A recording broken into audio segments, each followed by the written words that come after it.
음악은 따로 들려드립니다. 말로만 하는 음악 이야기. 지난주 마지막에 얘기했던 192번째 곡이 치코 해밀턴 퀸텟 1956년 앨범이었죠. 치코 해밀턴 퀸텟 피처링 버디 콜렛 재즈 스탠다드인 My Funny Valentine의 가장 독특한 버전. 예술 같은 버전이었습니다. 첼로. 예. 그 첼로가 메인 멜로디를 연주하고 있을 때 그 주위를 감싸고 이렇게 있는 기타에 대한 감상평을 좀 했었는데 그 기타의 주인공이 짐 홀이었죠. 56년이면 짐 홀이 25, 6 요 정도 나이일 때인데요. 그러니까 이 곡을 녹음하고 있을 당시 즈음에 LA로 진출을 해갖고 이제 촉망받는 기타리스트였대요. 지몰 하면은 저는 굉장히 지적인 기타리스트로 인식을 하고 있는데 풋풋하던 시절에 그 선배들의 연주를 감싸는 이런 따뜻한 기타 연주. 그 워낙 톤이 깔끔하고 따뜻한 톤으로 유명하고 뭐 기교나 뭐 속도 이런 거보다는 멜로디를 중심으로 한 그런 아주 섬세한 연주를 하는 기타리스트였는데요. 지몰은 또 저한테는 그런 인상이 있거든요. 이분은 단 둘이서 인터플레이를 나누는 그 대화 형식의 어떤 듀엣 연주를 많이 한 분으로 저는 인식을 하고 있는데 물론 밴드로서도 개인 자신의 밴드로서도 많이 연주를 했지만 그런 듀엣 연주 중에 또 소개를 한번 시켜드리고 싶은 거는 피아니스트 빌 에반스와의 60년대 초중반에 나온 조인트 앨범이 있는데요. 하나는 언더커런트, 하나는 또 인터모듈레이션이라는 앨범인데 이 앨범을 들으면 대단한 레전드 빌 에반스와 몇 살 어린 짐 홀과의 그 아주 농밀한 대화 그거를 들을 수 있으니까 한번 꼭 들어보시길 추천드리고요. 그래서 다음 꽃고무는 자연스럽게 짐 홀로 이어가 보려고 합니다. 지난 꽃고무 My Funny Valentine 연주가 1955년 연주였는데 5년 후 1960년 연주로 골랐는데요. 193번째 꽃고무는 The Modest Trio Good Friday Blues라는 앨범이고요. 1960년에 연주해서 60년에 발매된 그 중에 제가 고른 곡이 I Was Doing Alright이라는 곡입니다. 1960년 앨범인데요. 짐 홀이 1930년생이시니까는 30살 즈음이 됐죠. 55년도에 가입했던 치코 해밀턴 퀸텟을 지나서 지미 주프리란 또 지적인 뮤지션과 함께 트리오를 쌓고 그렇게 해서 음악적 역량을 20대 중후반에 쌓아왔고요. 물론 리더로서도 57년에 첫 앨범을 내므로써 차근차근 자신의 경력을 쌓던 중에 이 앨범을 내게 되는데요. The Modest Trio, 짐 홀이 기타를 연주하고 있고요. 원래는 베이시스트인데 이 앨범에서는 피아노를 연주하고 있는데 레드 미첼이 피아노를 연주하고 있고요. 레드 켈리란 베이시스트가 베이스를 연주를 하고 있는데 그러니까 드럼이 없는 기타, 피아노, 베이스 라인업의 팀이었는데 이 팀으로 더 머디스트 트리오란 팀으로 이 단 한 장의 앨범을 내서 많은 재즈 팬들이 되게 아쉬워하는 아주 이 세 분의 그 어우러짐이 굉장히 좋은 앨범인데요. 원래 이제 이 앨범 속에 있는 Good Friday Blues라는 곡을 한 곡을 녹음을 하기 위해서 뭉쳤는데 생각보다 너무 이 팀워크가 좋아갖고 6곡을 내리 녹음을 해갖고 앨범으로 나왔다는 그런 뒷이야기가 있는 앨범인데요. 팀 이름이 재밌죠. The Modest Trio. 겸손한, 뭐 보통의, 뭐 수수한, 뭐 이런 트리오. 겸손한 팀명을 정했는데 군더더기가 없다. 네. 깔끔해요. 그런 느낌이 제일 컸어. 그런 점에서 팀명답지 않게 그 겸손하지 않은 뭔가 아니까 그렇다고 뭐 잘난 척 한다는 게 아니라 굉장히 깔끔하고 예사롭지 않은 팀이다 하는 생각을 저도 이 앨범을 쭉 들어보면 느끼게 되는데요. 그러니까 뭔가 이렇게 과장하고 과시하지 않고 굉장히 깔끔하게 멜로디 위주로 서로 연주를 하고 있는데 호흡이 좋다 하는 느낌을 받게 되는 그런 연주들이 가득 차 있는데요. 오늘 고른 곡이 I Was Doing Alright. 그러니까 1937년도에 작곡된 재즈 스탠다드 중에 하나죠. 조지 거신과 아이라 거신 형제가 작곡 작사한 곡인데요. 그러니까 I Was Doing Alright. 나 잘 지내고 있었어. 그렇지. 너를 만나기 전까지는. 그러니까 어떤 그러니까 사랑을 만나고 나서 어떤 감정의 변화 이런 걸 노래하고 있는데, 그러니까 그런 거죠. 사랑 때문에 이제 마음이 흔들리기 시작하는데 그런 이제 감정의 변화에 대해서 이야기를 하고 있는데, 이 세 사람이 이 곡을 해석해서 연주하는 거는 조금 살짝 빠른 템포로 연주를 하고 있는데 굉장히 스윙감 넘치고 깔끔하고 그러면서도 굉장히 낭만적인 그런 톤의 연주를 하고 있어서 아주 귀에 딱 걸리는 그런 연주라는 생각이 드는데요. 우선 이렇게 들어보시면은 지몰의 기타가 이렇게 한음 깔끔하게 그 곡이 가진 감정선을 좀 밝게 풀어내고 있고요. 그 점이 저는 굉장히 좋았고, 그 다음에 얘기해야 될 악기가 피아노인데, 피아노를 연주하는 레드 미첼은 베이시스트예요. 이 베이시스트가 연주하는 피아노, 그냥 그러려니 하게 되는데 중간에 솔로가 나오는데 야 이거는 장난이 아닌데 하는 생각이 들 정도로 피아노를 굉장히 깔끔하게 그 솔로까지 완벽하게 치는 모습을 보면서, 그러니까 비전문 피아니스트가 연주하는 솔로 치고 이런 완성도가 있었나 하는 정도의 느낌을 받게 되는 그러한 또 아주 똘망똘망한 피아노가 연주가 되고 있고, 저는 잘 몰랐던 베이시스트인데 레드 켈리라는 베이시스트가 또 굉장히 안정적인 연주를 하고 있고요. 이 앨범 쭉 듣고 나면 이 팀이 계속 갔어도 좋겠는데 하는 생각이 들 정도로 아주 깔끔한 그런 연주, 1960년 연주인데 그런 생각을 좀 하게 됐고, 레드 켈리랑 베이시스트는 처음 알게 됐지만 짐 홀이나 레드 미첼을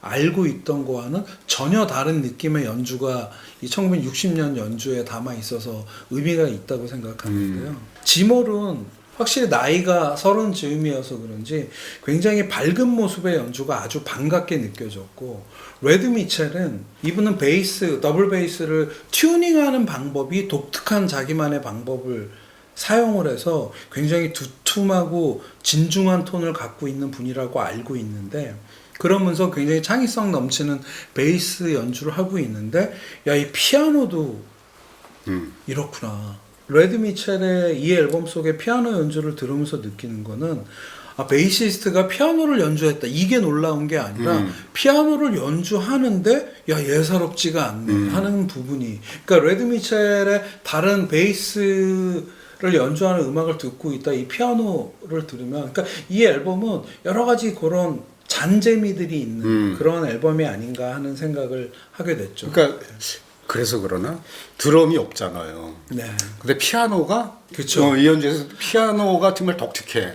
뭐 어떻게 생각하면은 뭐 재즈 연주가 이런 거지, 드럼 없고 뭐 피아노, 기타, 베이스 있으면 이런 거지 하는데, 다른 여타의 유명한 밴드보다 이 밴드가 가지는 어떤 청량함 같은 게 굉장히 매력이라는 생각이 들고요. 전적으로 동의. 그게 무슨 얘기냐면 60년대 녹음해서 발표한 거 아닌 것 같아요. 정말 컨템포러리예요. 몇 년 전에 그런 느낌도 있죠. 몇 년 전에 발표한 그런 앨범 같은 그 사운드의 느낌이. 그래서 이 앨범은 60년 발표된 이후에 최근에 다시 한번 리이슈 됐던 걸로, 그만큼 수요가 있었다는 얘기니까. 밴드 네임은 또 머디스트 트리오, 뭐 생소하지만은 그들이 요 당시에 한 연주가 지금도 통용되는 그런 훌륭한 연주가 아닌 생각을 하게 되는데요.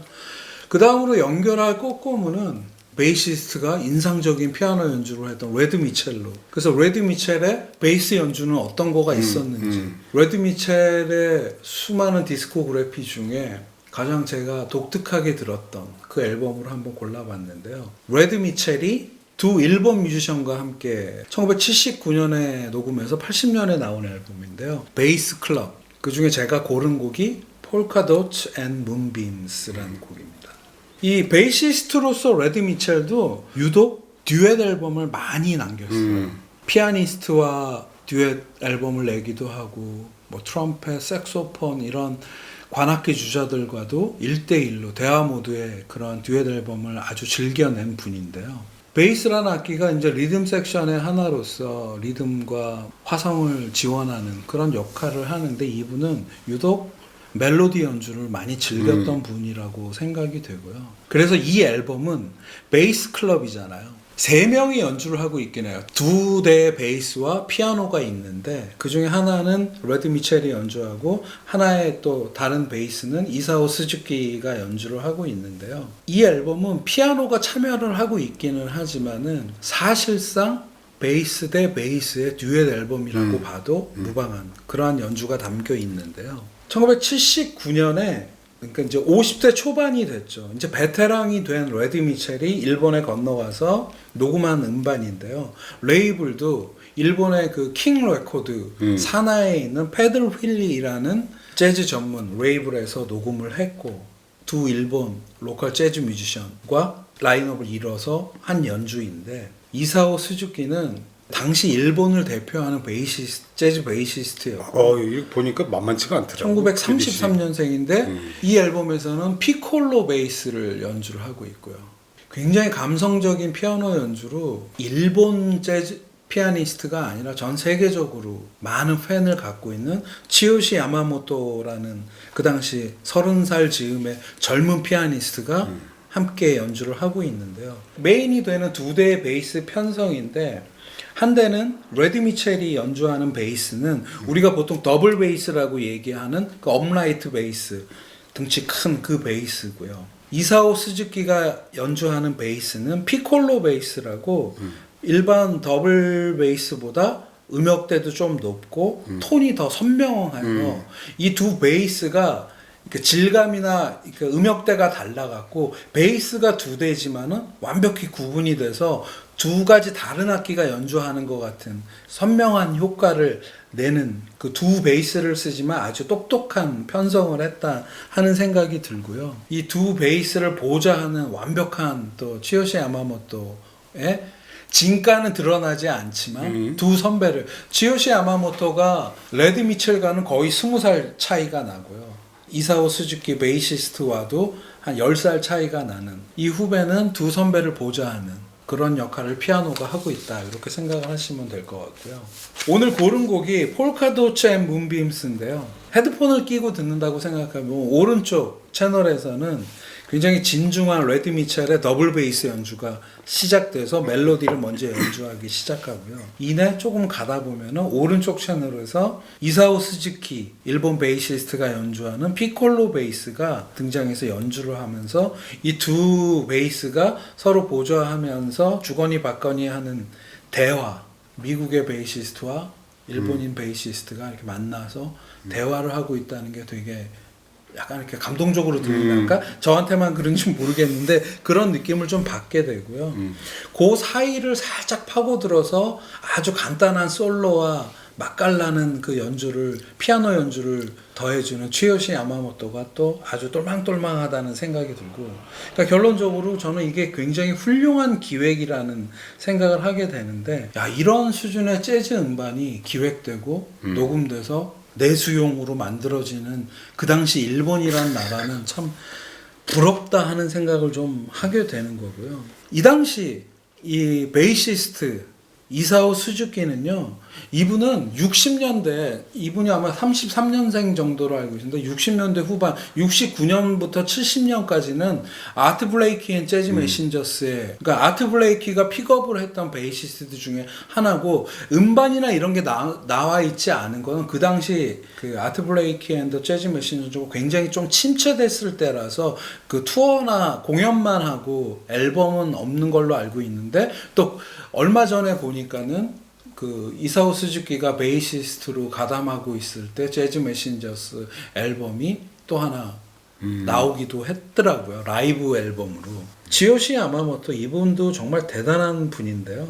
이분의 피아노, 이분의 솔로 앨범들을 들으면 그 굉장히 섬세하고 그러니까 약간 동양인의 감성, 서양인 피아니스트한테선 느낄 수 없다고 단언할 수 있는 그런 감성의 피아노를 연주하는데 74년에 이제 정식 데뷔를 한 걸로 알고 있는데 한 해에 6개 앨범을 낼 정도로 일본 내에서 아주 완전히 피아노 스타로 등극했던 그런 쟁쟁한 뮤지션들이기 때문에 일본 팬들한테는 오히려 레드 미첼이 네임이 밸류가 더 낮을 수도 있다. 그래서 뭐 서로 대등하다 이런 게 아니라 이들의 연주를 들어보면 그냥 연주자 대 연주자가 만나서 그런 대화를 하고 있다. 이런 게 그런 데서 느끼는 감동이 더 크다는 생각을 개인적으로 하게 됐었죠. 당시로 따지면은 뭐 미국에서는 이런 음반 기획은 흔치 않은 게 아니라 하지 않았을 그런 거고 일본이란 재즈 강국이죠. 그렇지, 재즈 미국과 강국이지. 동시에 음반들이 좋은 퀄리티의 음반들이 나오고 도쿄 땅 팔면 미국 산다는 그 시절이 시작되는 그 그렇지, 시점이니까 그렇지. 일본이 가장 강력했던 근데 문화의 힘도 대단했구나 하는 생각인데 또 이제 지금으로 따지자면 우리나라의 문화가 미국을 휘어잡고 있고 이러니까 그러니까 일본이 가장 강력했을 때 일본 재즈가 1970년대가 전성기라고 하는데 그때 그 어떤 작은 단 한 편의 음반이긴 하지만 그걸 들을 수 있는 앨범이 아닌가 그런 생각을 하게 되죠. 자, 오늘은 여기서 마치겠습니다.